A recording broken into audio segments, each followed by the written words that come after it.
Untuk pemilihan legislatif dan pemilihan presiden direncanakan dilakukan pada Februari 2024. Dan pada Undang-Undang Nomor 10 Tahun 2016 tertulis pasal yang menyatakan pelaksanaan pemilihan kepala daerah, gubernur, wali kota, dan bupati dilaksanakan bulan November 2024. Pesta demokrasi di Indonesia akan digelar pada 2024 mendatang.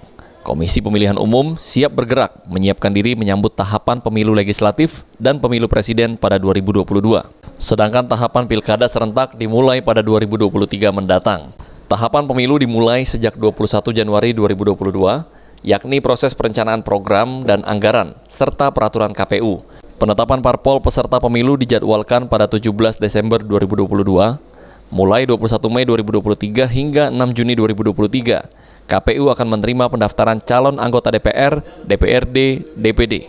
Penetapan daftar calon tetap dijadwalkan pada 23 Oktober 2023. KPU Sumsel sendiri siap kapan pesta demokrasi ini digelar. Apalagi saat ini KPU Kabupaten Kota sudah mulai melakukan pemutakhiran data pemilih. Itu tidak bergeser jauh tentu, kita tarik 20 bulan mundur dari hari-hari yang sudah ditetapkan, artinya memang 2022 ini menjadi awal dari tahapan pemilu legislatif dan pemilu presiden, sementara untuk pilkada tahapan dimulai tahun 2023. Susan Oktaria, Abidin Riwanto, POL TV.